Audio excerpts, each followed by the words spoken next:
Boa noite, pessoal. Vamos dar início a essa segunda aula, né, do módulo de revisão, começando com a nossa oração. Em nome do Pai, do Filho e do Espírito Santo. Amém. Meu Senhor e meu Deus, creio firmemente que estás aqui, que me vês, que me ouves. Adoro-te com profunda reverência. Peço-te perdão dos meus pecados e graça para fazer com fruto este tempo de estudo. Minha Mãe Imaculada, São José, meu Pai e Senhor, meu anjo da guarda, intercedei por mim. Santa Teresa d'Ávila, rogai por nós.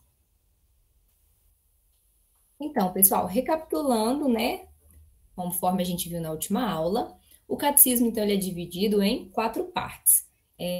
Primeira parte, a profissão de fé. Segunda parte, a celebração do mistério cristão. Terceira parte, a vida em Cristo. E a quarta parte, a oração cristã. Nós vamos dar continuidade aqui na primeira parte, né? Vamos concluir hoje a primeira sessão e estudar o primeiro capítulo da segunda sessão. Então, conforme a gente já viu na semana passada, a primeira sessão ela é intitulada como Eu Creio, Nós Cremos, e é dividida em 3 capítulos, sendo o primeiro capítulo essa busca do homem, né? A gente falou muito do desejo por Deus que está inscrito no coração do homem. Falamos então deste homem que é capaz de Deus. Depois vimos o segundo capítulo, da revelação divina pela qual Deus vem ao encontro do homem. Então, a gente falou muito da revelação divina, falamos deste Deus que revela, revelando a si mesmo, e também focamos bastante na transmissão da revelação, por meio da Sagrada Tradição, Sagrada Escritura e pelo magistério da Igreja. E por último, o que a gente vai ver hoje é o terceiro capítulo, que vai falar sobre a resposta da fé, a resposta do homem a Deus. Então, já dando início, lá no Catecismo vai dizer que pela sua revelação, o Deus invisível, na riqueza do seu amor, fala aos homens como amigos e convive com eles, para os convidar e admitir a comunhão com ele. Então, a resposta adequada a este convite, ou seja, a resposta do homem a Deus, é a fé. E vai dizer assim, que a fé é uma adesão pessoal do homem todo a Deus que se revela, comportando, então, uma adesão da inteligência e da vontade à revelação de Deus, a revelação que Deus fez de si mesmos pelas suas ações e palavras, né? A gente até conversou um pouco daquela oração de pedir a Deus que ilumine a nossa inteligência, convide a nossa vontade. E esse capítulo, os artigos, vamos iniciando então no primeiro que trata do tema Eu Creio. Então, o primeiro ponto vai falar sobre a obediência da fé, né? Obedecer na fé significa submeter-se livremente à palavra escutada, por sua verdade ser garantida por Deus, que é a própria verdade. Lá no ponto 144 vai dizer isso. E aí, o catecismo coloca 2 exemplos, né? Ele coloca primeiramente o modelo que a Sagrada Escritura nos propõe, que é Abraão, né? Como o pai de todos os crentes, e também coloca, neste tema da obediência da fé, a sua realização mais perfeita, né? Na pessoa da Virgem Maria, a bem-aventurada que acreditou. E aí até coloco essa imagem aqui, que eu acho muito interessante, para que a gente reflita, por quê? Maria, ela acolhe, então, o anúncio e a promessa trazida pelo anjo Gabriel, acreditando que para Deus nada é impossível. E dá também o seu assentimento, né, com esse versículo. Eis aqui a serva do Senhor, faça-se em mim segundo a sua palavra. E a igreja, então, venera em Nossa Senhora a realização mais pura da fé. O segundo ponto vai tratar sobre sei em quem acreditei. E aí coloca de forma assim, que a igreja ela não cessa de confessar sua fé num só Deus, Pai, Filho e Espírito Santo. E o terceiro e último ponto desse artigo vai tratar das características da fé. Vai colocar lá no ponto 179 as características da fé. Primeiramente, coloca que a fé é um dom sobrenatural de Deus. Ou seja, para crer, o homem tem a necessidade dos auxílios interiores do Espírito Santo. Depois coloca também que crer é um ato humano, consciente e livre, que corresponde, então, à dignidade da pessoa humana. A terceira, então, característica da fé. A fé é um ato eclesial. A fé da igreja, então, precede, gera, sustenta e alimenta a nossa fé. É até interessante porque São Cipriano de Cartago diz: ninguém pode ter a Deus por pai se não tem a igreja como mãe. A igreja, então, que nutre, suporta e gera a nossa fé. Depois, a fé é necessária para a salvação. O próprio Senhor afirma, né? Quem crer e for batizado será salvo. Quem não crer será condenado. Lá no livro de São Marcos. E por último, a fé, tanto o começo da vida eterna, já é o começo da vida eterna, né? O catecismo traz que a fé é esse antegozo do conhecimento que nos tornará bem-aventurados na vida futura. E dando continuidade, a gente entra no segundo artigo, que vai tratar do nós cremos, né? A fé, então, ela é um ato pessoal, uma resposta livre do homem à iniciativa de Deus que se revela, mas não é um ato isolado. O catecismo coloca assim: não posso crer sem ser amparado pela fé dos outros, e pela minha fé eu contribuo para amparar os outros na fé. É muito interessante essa questão desse amor por Cristo que nos impulsiona a levar o evangelho. E aí começa nos pontos, né? Também são 3 pontos. E o primeiro ponto trata: olhai, Senhor, para a fé da vossa igreja. E diz assim: a salvação vem exclusivamente de Deus, mas porque através da igreja que recebemos a vida da fé, a igreja é a nossa mãe. Cremos que a igreja é como que a mãe do nosso novo nascimento, mas não cremos na igreja como se ela fosse a autora da nossa salvação. Até referente um pouquinho quando a gente falou da fé eclesial, né? Por ser nossa mãe, a igreja é também a educadora de nossa fé. Guardem isso, eu achei muito importante esse ponto da igreja que nos educa, da importância desse suporte de nutrir e gerar a nossa fé. Depois coloca um pouco sobre a linguagem da fé, que nós não acreditamos então em fórmulas, mas sim nas realidades que as fórmulas expressam e que a fé nos permite tocar. Então a igreja ela vai conservar a memória das palavras de Cristo e é ela que transmite de geração em geração a confissão da fé dos apóstolos. Então a igreja como essa que nos introduz a compreensão e a vida na fé. E o último ponto, que vai tratar de uma só fé. Desde séculos, através de tantas línguas, culturas, povos e nações, a igreja não cessa de confessar a sua única fé, recebida de um só Senhor e transmitida por um só batismo, enraizada na convicção de que todos os homens têm apenas um só Deus e Pai. Esse ponto é muito interessante e aqui traz o exemplo de Santo Irineu de Lyon, que ele dizia que a mensagem da igreja é verídica e sólida, porque nela aparece um só e o mesmo caminho de salvação em todo o mundo. Então, gente, a partir daqui a gente finaliza esta sessão, né, essa primeira sessão que foi tratando de tudo que a gente foi dizendo, desde aquele momento que a gente falou da busca do homem, da revelação de Deus e agora essa resposta do homem a Deus por meio da fé. Mas como a gente falou, né, o catecismo ele se divide, mas ele é interligado, né? Lembram-se da fala de São João Paulo II na última aula? Porque a gente terminou de falar então da resposta do homem, que é a fé, e a gente já entra na segunda sessão, que vai tratar justamente da profissão da fé cristã. E essa profissão da fé, ela é alicerçada na Santíssima Trindade, no Pai, no Filho e no Espírito Santo.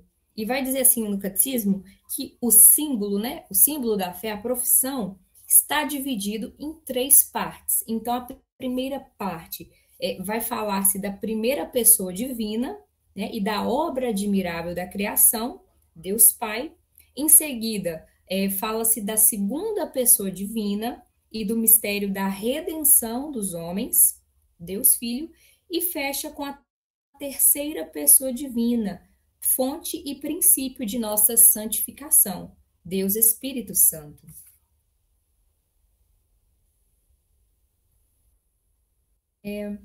Então, a segunda sessão, né, o título é A Profissão da Fé Cristã, os símbolos da fé. E já começa com essa frase: quem diz eu creio, afirma, dou a minha adesão àquilo que nós cremos. Então, o símbolo da fé, né, que a gente coloca símbolo da fé, consiste, então, na síntese de pontos importantes contidos na Sagrada Escritura, de modo a conter a doutrina completa da fé. Esta síntese, então, desses pontos importantes, elas se chamam profissões de fé, porque resumem a fé que os cristãos professam. Então, sinônimos a esses 2 nomes. Então, vocês podem encontrar das 2 formas. Acrescentamos, elas também podem ser chamadas de credo, porque normalmente começam pela palavra creio. E por último, são também denominadas de símbolos da fé, que é justamente no início como é que estava, né? Então, símbolos da fé, profissões da fé e também o credo, né? É importante vocês terem esses 3 nomes em mente, mas não se preocupem porque o material vai estar disponível, depois vocês podem ler com mais calma. E aqui coloca de uma forma bem legal que a primeira profissão de fé, ela é feita por ocasião do batismo. E o símbolo da fé é, antes de mais nada, o símbolo batismal. E uma vez que o batismo é conferido em nome do Pai, do Filho e do Espírito Santo, as verdades de fé professadas por ocasião desse sacramento, elas vão se articular segundo a referência das 3 pessoas da Santíssima Trindade. Então, vocês veem como que tudo se liga. E para dar um exemplo, né, porque entre todos os símbolos da fé, 2 ocupam um lugar muito particular na vida da igreja, que é o credo, no caso, o credo apostólico, né, que a gente coloca símbolo dos apóstolos, ou credo apostólico, e também o símbolo dos apóstolos, ou credo niceno-constantinopolitano. O credo apostólico, que é o primeiro, eu fiz como se fosse uma correlação do símbolo dos apóstolos, né, que é o credo que a gente conhece mais, e o credo de niceno-constantinopolitano ao lado. Então, assim, está fazendo uma correlação de acordo com a pessoa da Santíssima Trindade que se refere. Então, assim, o credo apostólico, que é o que está aí à esquerda de vocês, ele possui 12 parágrafos. É bem simbólico, né? Porque é como se cada apóstolo tivesse contribuído com uma parte. Ele existiu inicialmente numa forma de perguntas, pois era usado como um credo batismal, e o catecismo ele se baseia nele, né? A gente vai ver que as partes vai falar justamente o que está escrito nele. E ao lado, né, ao lado direito, vocês têm aí o credo niceno-constantinopolitano, que ele tem ele foi, né, composto por 2 partes, sendo a primeira parte elaborada no Concílio de Nicéia e a segunda parte no Concílio de Constantinopla. E ele é o credo que normalmente se recita na Santa Missa, embora no Brasil a gente tenha o hábito de rezar o credo apostólico, né, em contradição com a prática litúrgica. Eu acho que um dos meninos, quando deu a aula, contou um pouquinho para a gente sobre isso. Então, pessoal, lembrando, então, do lado esquerdo aqui está o símbolo dos apóstolos e do lado direito o símbolo de Nicéia. Então, essa parte vai falar de Deus Pai. Então, creio em Deus Pai Todo-Poderoso, Criador do céu e da terra. E aí, como que está no credo niceno-constantinopolitano? Creio em um só Deus, Pai Todo-Poderoso, Criador do céu e da terra, de todas as coisas visíveis e invisíveis. Aí aqui é a parte que fala de Deus Filho, né? Depois vocês podem ler com calma. E depois, creio no Espírito Santo. Para depois vocês fazerem essa comparação, que é bem legal. Então, pessoal, como a gente foi dizendo, nós vamos nos fixar hoje no capítulo 1, né? Creio em Deus Pai. Então, a sessão ela é dividida em 3 capítulos, sendo o capítulo 1, Creio em Deus Pai, capítulo 2, Creio em Jesus Cristo, Filho único de Deus, e o capítulo 3, Creio no Espírito Santo. E hoje nós vamos ficar no capítulo 1, Creio em Deus Pai. Então, vamos iniciar. O capítulo 1, Creio em Deus Pai, ele trata assim, que o credo ele começa por Deus Pai, porque o Pai, ele é a primeira pessoa divina da Santíssima Trindade. E o nosso símbolo, ele começa pela criação do céu e da terra, porque a criação, ela é o princípio e o fundamento de todas as obras de Deus. E vale destacar que todo o capítulo 1, ele se desenvolve, para vocês se localizarem, dentro do artigo 1º. Então, o artigo 1º que está descrevendo todo o capítulo, que vai tratar do creio em Deus Pai Todo-Poderoso, Criador do céu e da terra. Os próximos artigos vão ser nos outros capítulos, que não é o que a gente vai ver hoje. E esse capítulo, ele é dividido em parágrafos. Então, a gente vai ver os parágrafos que vão tratar de cada parte do símbolo apostólico, certo? Símbolo dos apóstolos, melhor dizendo. Então, começa no creio em Deus. Essa é a primeira afirmação da profissão de fé e também a mais fundamental. E aí, esse parágrafo vai ser dividido em pontos, como a gente já foi vendo nas outras matérias. Então, começa dizendo, primeiro ponto, creio em um só Deus. Nós acreditamos com firmeza e afirmamos simplesmente que há um só verdadeiro Deus eterno, imenso, imutável, incompreensível, todo-poderoso e inefável, Pai e Filho e Espírito. 3 pessoas, mas uma só essência, uma só substância, isto é, uma natureza totalmente única. E até na Sagrada Escritura, a gente encontra várias passagens como essa, né? Escuta, Israel, o Senhor nosso Deus é o único Senhor. Então começa dizendo assim, que nós acreditamos que há um só Deus, uma só essência, uma só substância, uma natureza totalmente única. Depois, no segundo ponto, trata da revelação do nome de Deus, que Deus revela o seu nome. Então, Deus ele foi se revelando progressivamente e sob diversos nomes ao seu povo, mas foi a revelação do nome divino feita a Moisés, né, na teofania da sarça ardente, pouco antes do êxodo e da aliança do Sinai, que ele se impôs, que Deus disse, né, eu sou aquele que sou. E aí a gente faz essa associação, né? Dando a vida para nos libertar do pecado, Jesus revelará que ele mesmo é portador do nome divino. E também está na Sagrada Escritura. Quando levardes o Filho do Homem, então sabereis que eu sou. No terceiro ponto, vai tratar desse Deus que é verdade e é amor. Então, Deus ele é a própria verdade e as suas palavras não podem enganar. Por isso que podemos nos entregar com toda a confiança à verdade e à fidelidade da sua palavra em todas as coisas. Então, primeiramente, desse Deus verdadeiro. E depois trata que o próprio ser de Deus, ou seja, a sua essência, é amor. No decorrer da história, então, Israel pôde descobrir que Deus tinha uma única razão para se revelar a ele e para tê-lo escolhido dentre todos os povos para seu povo. A razão é justamente o amor gratuito de Deus. E o último ponto vai dizer, finalizando esse parágrafo 1, das consequências da fé no Deus único. Então, coloca 5 consequências. A primeira, conhecer a grandeza e majestade de Deus, viver em ação de graças, né? Tendo muito forte isso, né? O que nós temos que não recebemos de Deus? Conhecer também a unicidade, a verdadeira dignidade de todos os homens, usar corretamente as coisas criadas e, por último, confiar em Deus em qualquer circunstância, mesmo nas adversidades. Então, esse é o primeiro parágrafo. Vou sempre retomando o nome só para a gente fixar. O primeiro parágrafo, voltando, creio em Deus.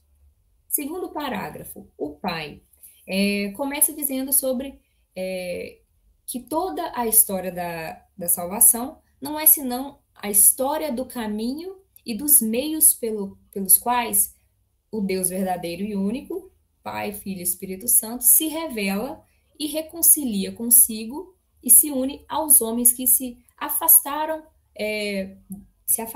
por meio do pecado. Então, começa já introduzindo essa realidade. Depois vem a parte da revelação de Deus como Trindade. A encarnação do Filho de Deus revela que Deus é o Pai eterno.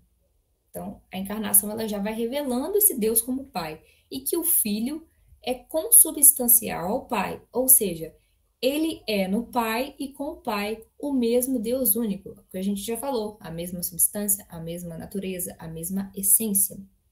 E também, não podemos deixar de fora, o Espírito Santo, né? Que a missão do Espírito Santo, que é enviado pelo Pai, em nome do Filho e pelo Filho, né? Que procede do Pai, revela que o Espírito Santo é com eles o mesmo e único Deus, né? Com o Pai e o Filho é adorado e glorificado. Então, aqui começa revelando Deus como Trindade. E aí, seguindo, chegamos no terceiro ponto que fala sobre a Santíssima Trindade na doutrina da fé, ou seja, o dogma da Santíssima Trindade, fundamental nós conhecermos, compreendermos. A Trindade, então, ela é una, né? Ela é una. Nós não professamos a fé em três deuses, mas em um só Deus, em três pessoas. A Trindade, então, ela é consubstancial. Então, vou até repetir. Não são três deuses, um só Deus em três pessoas. E aqui coloca um pouco dessa distinção, né? Que as pessoas divinas, elas são realmente diferentes entre si. Elas são diferentes pelas suas relações de origem. O Pai é aquele que gera, o Filho é gerado e o Espírito Santo procede. E São Gregório de Nazianzo, ele coloca também, essa parte aqui também é bem interessante, que ele diz, dou-vos uma só divindade e potência, umas nos três e abrangendo os três de maneira distinta. Divindade sem diferença, né? Una, divindade sem diferença, de substância ou de natureza. Foque nisso, olha. Sem grau superior que eleve, nem grau inferior que abaixe. Mesma dignidade. É de três infinitos a infinita connaturalidade. Cada um considerado em si mesmo é Deus todo inteiro. Olha que bonito, né? São Gregório aí colocando de uma forma muito até poética, né? Como o dogma da Santíssima Trindade, ele se expressa, né? E aí, o último ponto, na verdade, falei que era outro, mas é esse, sobre as obras divinas e as missões trinitárias, né? O fim último, então, de toda a economia divina é o acesso das criaturas à unidade perfeita da bem-aventurada Santíssima Trindade. Mas desde já, nós somos convidados, né, chamados a ser habitados pela Santíssima Trindade. Então, é muito importante nós termos a compreensão do dogma e, principalmente, desse convite a ser habitado hoje, neste dia, neste momento, pela Santíssima Trindade. E aí tem uma santa que eu gosto muito, sou muito devota, que é Santa Elizabeth da Trindade, e no seu poema, né, na sua oração, Elevação à Santíssima Trindade, ela diz, ó meu Deus, Trindade que eu adoro, ajudai-me a esquecer-me inteiramente de mim, para firmar-me em vós, imóvel e pacífica, como se a minha alma já estivesse na eternidade. Então, olha a beleza da Santíssima Trindade. Olha como Deus já quer estar como Pai, Filho e Espírito Santo dentro de nós, no nosso interior, essa Trindade. E aí a gente passa para o próximo parágrafo, né? Que vai falar sobre Deus, o Todo-Poderoso. Deus, então, é o Pai Todo-Poderoso. A sua paternidade e o seu poder se esclarecem mutuamente. Olha só essa relação de Pai e, ao mesmo tempo, desse poder, da soberania de Deus. Com efeito, ele mostra a sua onipotência paternal pelo modo como cuida das nossas necessidades, pela adoção filial que nos concede por sua infinita misericórdia, pois mostra o seu poder no mais alto grau, perdoando livremente os nossos pecados. Aí na Sagrada Escritura vai colocar, né? Que serei para vós um pai, e vós sereis para mim filhos e filhas, diz o Senhor Todo-Poderoso. Então, muito importante a gente ter essa realidade em mente.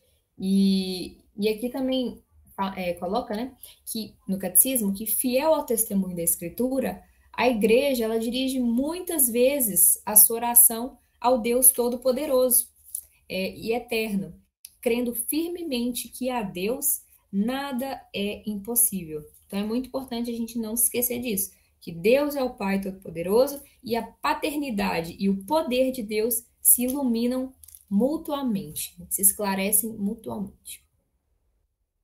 Vamos ao próximo parágrafo. Deus como o Criador. Esse parágrafo, então, ele tem 5 pontos, né? Sendo o primeiro uma catequese sobre a criação, depois vai tratar da criação como uma obra da Santíssima Trindade. Olha como é que se relaciona cada parte. Por isso que a gente está falando sempre, né? Que a revisão é para vocês terem mesmo abrir o olhar mesmo, né? Para compreender o catecismo como um todo, né? Tudo se relaciona e conversa, né? Então, a criação como obra da Santíssima Trindade, a gente acabou de falar do dogma. Depois, vai falar do mundo que foi criado para a glória de Deus, o mistério da criação, e finaliza com Deus que realiza o seu desígnio, a divina providência. Como não dá tempo de entrar em cada tópico, né? Em alguns parágrafos eu entro em cada tópico, em outros não dá, separadamente, pela questão do tempo. Eu vou destacar aqui, nesse parágrafo, o número 280, que vai dizer assim, que a criação, ela é o fundamento de todos os desígnios salvíficos de Deus. Então, ela é o princípio da história da salvação, que culmina em Cristo. É uma chave de leitura muito importante, porque nós sempre temos que fazer a leitura da criação, lá no Gênesis, com o olhar em Cristo, porque lá inicia-se, então, a história da salvação. Por seu lado, continuando aqui, o mistério de Cristo, ele é a luz decisiva sobre o mistério da criação, ou seja, essa chave de leitura. Sem o mistério de Cristo, não se completa, não fecha o raciocínio. Ele revela, então, o propósito em vista do qual, no princípio, Deus criou o céu e a terra. Ou seja, desde o início, Deus tinha em vista a glória da nova criação em Cristo. Então, desde o princípio, a revelação de Deus, esse projeto de salvação da humanidade, já estava presente, né? Deus já tinha em vista essa nova criação. E fechando, esse parágrafo vai dizer que o mundo ele foi criado para a glória de Deus. São Boaventura, ele tem uma frase também muito, muito interessante para a gente poder fechar mesmo esse raciocínio. Deus, ele criou todas as coisas não para aumentar a sua glória.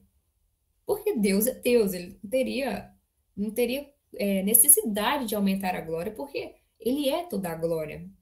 Mas ele criou as coisas para manifestar e para comunicar a sua glória. Então é muito importante vocês terem isso. Deus não tendo necessidade, porque ele não precisaria aumentar a sua glória, mas ele quis manifestar e comunicar. Então, Deus, ele não tem outra razão para criar, a não ser o seu amor e a sua bondade. Mais uma vez, a gente vai estudando o catecismo e vai enchendo o nosso coração de gratidão a Deus, sabendo que ele não precisava nos criar, ele não precisava revelar a nós, mas ele desejou, desde lá na primeira sessão, quando a gente já foi falando deste desejo por Deus inscrito em nossos corações, né? A bondade e o amor de nosso Deus.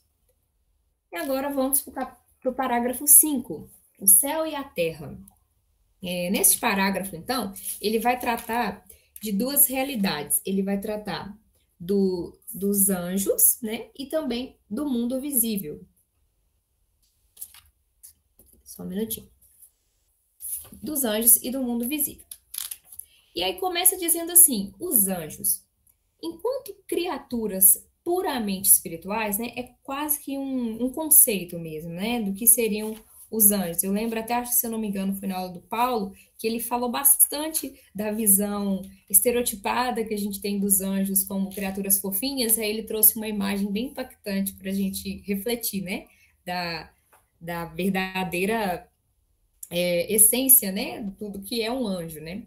Então, vamos conceituar. Os anjos, eles são criaturas puramente espirituais, né? Puramente espirituais. São dotados de inteligência e vontade, sendo, então, criaturas pessoais e imortais, né? Coloca até aqui no catecismo que os anjos, eles são servidores e mensageiros de Deus. Eles excedem em perfeição todas as criaturas visíveis. Então, o esplendor da sua glória assim o atesta. Eles são heróis fortes, eles são aqueles que executam as ordens do Senhor, obedecendo a sua palavra. E também traz que Cristo, ele é o centro do mundo evangélico. Por quê? Porque os anjos são seus, né? Até tem na Sagrada Escritura. Quando o Filho do Homem vier na sua glória, acompanhado por todos os seus anjos, né? Os anjos, então, Cristo é o centro do mundo evangélico porque os anjos lhe pertencem, porque foram criados por ele e para ele, né? Lembrando da Santíssima Trindade, de Cristo como a segunda pessoa da Santíssima Trindade, em igual dignidade. E aqui, um pouquinho mais sobre os anjos, que desde o início, né, da nossa vida até a nossa morte, nós somos acompanhados pela assistência e pela intercessão dos anjos. Até diz assim, né, que cada fiel tem ao seu lado um anjo como protetor e pastor para o guiar durante toda a sua vida, né, conduzi-lo à vida. E aí vem para o segundo ponto, que vai tratar do mundo visível, né? Porque foi o próprio Deus que criou o mundo visível, com toda a sua riqueza, com a sua diversidade e a sua ordem. Aí a Sagrada Escritura apresenta a obra do Criador, simbolicamente, como uma sequência de 6 dias de trabalho divino. É o que a gente conhece, né? O Senhor trabalhou, né, entre aspas, durante 6 dias e terminou, né, descansou no 7º. Era o que conheciam, né? E até muitas religiões consideram como assim. Porém, para nós católicos, nós acreditamos no 8º dia, que para nós um novo dia surgiu, o dia da ressurreição de Cristo. O 7º dia, ele encerra a primeira criação. Lembram que a gente falou no início da chave de leitura da criação, que tem que ser Cristo? Então, o 8º dia, ele dá início à nova criação. A obra, então, da criação, ela culmina numa obra maior, que é a obra da redenção. A primeira criação, ela encontrou o seu sentido na nova criação em Cristo, cujo esplendor ultrapassa infinitamente o da primeira. Então, nós não podemos nos esquecer dessa chave de leitura. E aí, vamos para o 6º parágrafo, o homem. São só mais 2, tá, pessoal? 6º e o 7º.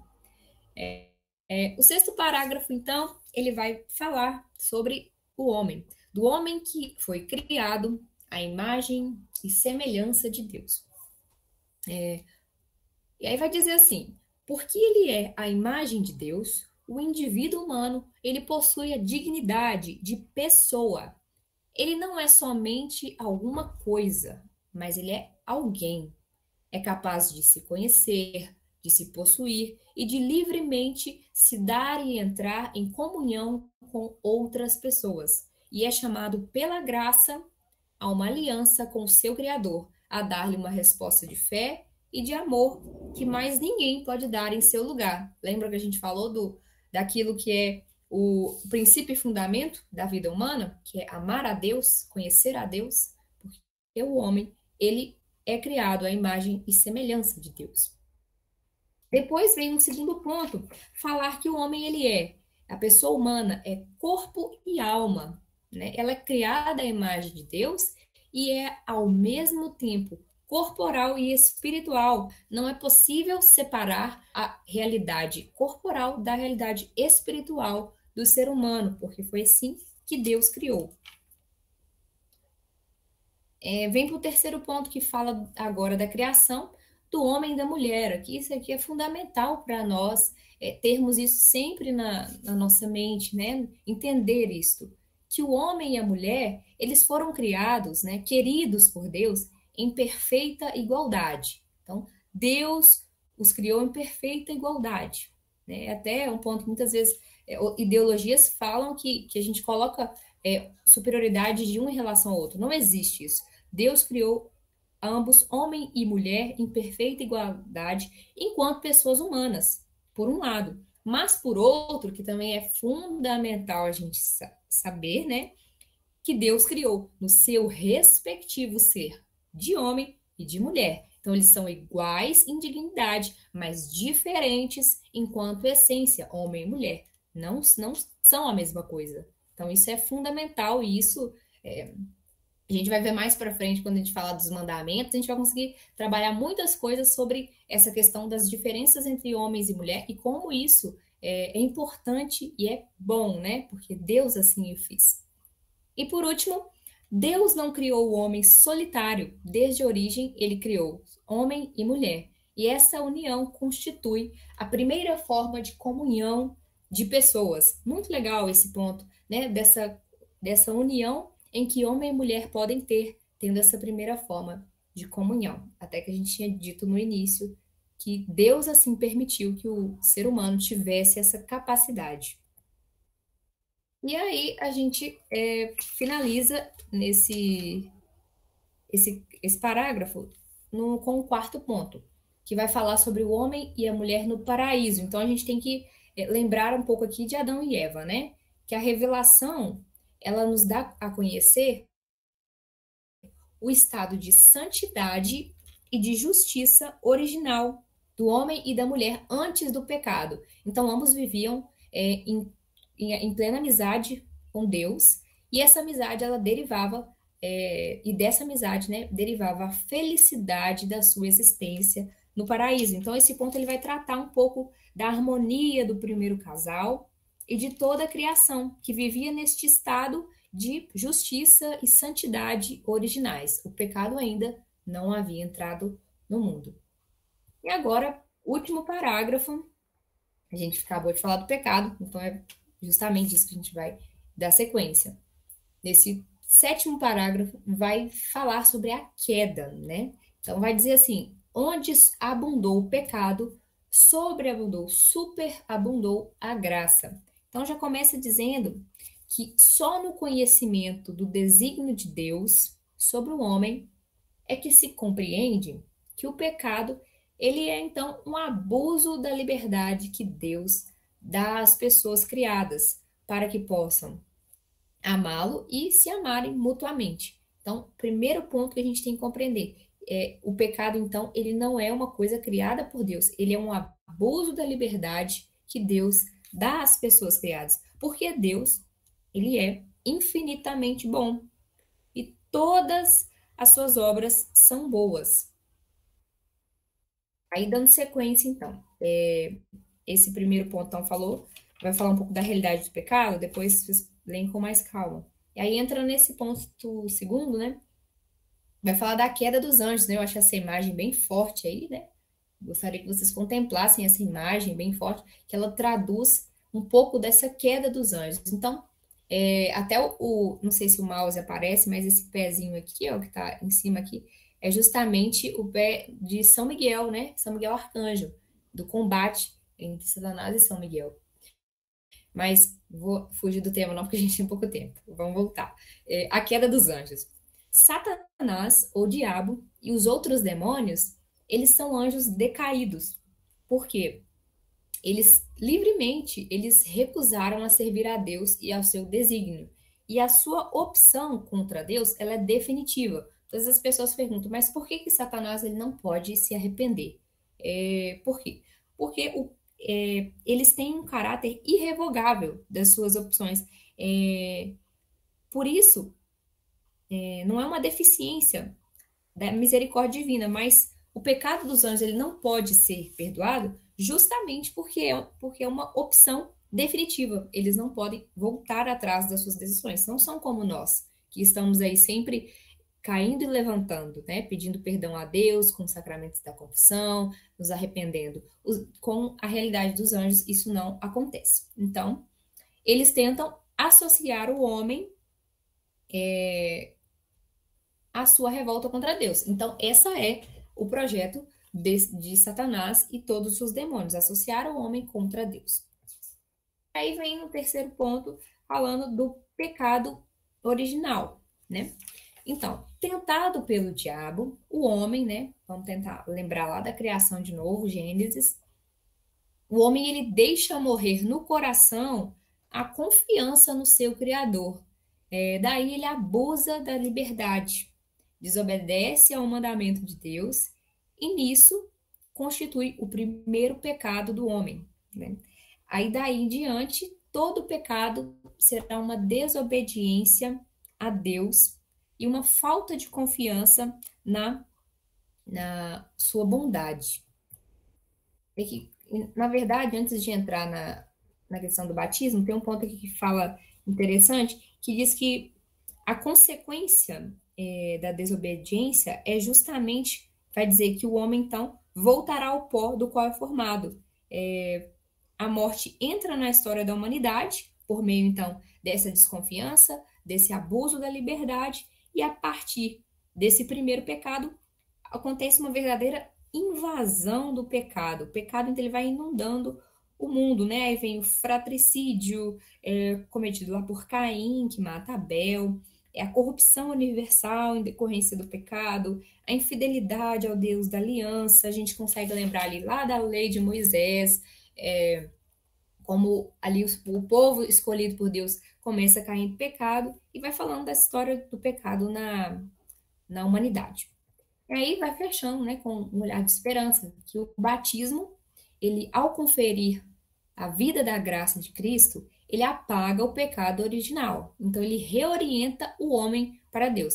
Então, aqui, a importância do batismo. A gente vai ver mais para frente nos sacramentos, mais aprofundado sobre o batismo. Mas aqui é fundamental entender que as consequências do pecado para a natureza enfraquecida e inclinada para o mal do ser humano, elas permanecem e os convidam sempre a um combate espiritual. Então, vai tratar muito desse duro combate, que o mundo inteiro, que vai até dizer, né, na Sagrada Escritura, que o mundo inteiro está sob o poder do maligno, que faz a vida do homem, então, esse duro combate, essa luta árdua, que ele deve estar sempre em luta para aderir ao bem. Ele não pode, então, o ser humano, né? Nós não podemos alcançar uma unidade interior senão com grandes esforços. E, é claro, com o auxílio da graça de Deus. Então, nós temos que correr atrás para não cair em pecado. E o último ponto, para a gente finalizar, que vai tratar que não vos abandonastes ao poder da morte. Então, assim, é fundamental a gente entender isso, pessoal, porque muitas vezes a gente pensa na queda, pensa na entrada do pecado no mundo, a gente pensa na queda dos anjos, e pode vir um sentimento de tristeza, de abandono por Deus, né? De pensar, nossa, e agora? O mundo está tomado por Satanás e seus demônios. O que fazer? O que o homem pode fazer? E aí vem essa fala que vem encher os nossos olhos, né? De esperança. Que depois da queda, o homem ele não foi abandonado por Deus. Ele não foi. E ele coloca dois exemplos, né, fantásticos, né, que é justamente a vinda, né, de nosso Senhor Jesus Cristo, que ele vem então como esse novo Adão, né, que pela sua obediência até a morte de cruz, ele repara com superabundância a desobediência de Adão. Então, nosso Senhor vem como esse novo Adão, e aí vem nossa mãe, mãe de Cristo, Nossa Senhora, como a nova Eva, que ela foi então a primeira a se beneficiar de um modo único e irrepetível da vitória sobre o pecado alcançada por Cristo. Então, Nossa Senhora, ela foi preservada de toda a mancha do pecado original e durante toda a sua vida terrena, por uma graça especial de Deus, ela não cometeu qualquer espécie de pecado. É muito interessante. Aí, São Leão Magno coloca essa pergunta, né, e ele responde de uma forma também para a gente refletir, né? Por que então que Deus ele não impediu o primeiro homem de pecar, né? A gente sabe. Se Deus ele é todo poderoso, se Deus ele tem toda a condição de e sustenta na verdade a humanidade, ele poderia ter impedido. Mas por que que ele não impediu esse pecado do homem? Justamente por quê? Porque a graça inefável de Cristo deu-nos bens superiores aos que a inveja do demônio nos tinha tirado. Então, olha só que fantástico, né? A graça inevável de Cristo deu-nos bens superiores ao que a inveja do demônio nos tinha tirado. Então, pessoal, basicamente são esses 7 parágrafos, né, que compõem a primeira sessão, não, perdão, a segunda sessão, né, que a gente fez da primeira parte. Então, recapitulando, a gente falou do creio em Deus, depois creio no Pai, né, o Pai, na verdade, o título, depois Deus que é todo-poderoso, Deus que é o Criador, o céu e a terra, o homem, e finalizando com a queda. E eu acho que não poderíamos fechar de outro jeito, né, com o nosso Senhor, porque essa frase de Santo Tomás de Aquino, ela define bem essa questão desse abandono que não existe, né? Porque ó feliz culpa que mereceu tal e tão grande redentor. Então, assim, o Senhor ele não nos abandona, ele está sempre conosco e aonde multiplicou o pecado, a graça transbordou. Então, ó feliz culpa que mereceu tal e tão grande redentor. Então, eu encerro com essa imagem de Nosso Senhor e também já faço uma certa chamada para a próxima aula de revisão, que a gente já vai começar falando do creio em Jesus Cristo, Filho único de Nosso Senhor, Filho único de Deus. E agora, nossa oração. Dou-te graças, meu Deus, pelos bons propósitos, afetos e inspirações que me comunicastes neste estudo. Peço-te ajuda para os pôr em prática. Minha Mãe Imaculada, São José, meu Pai Senhor, meu anjo da guarda, intercedei por mim. Em nome do Pai, do Filho, do Espírito Santo. Amém.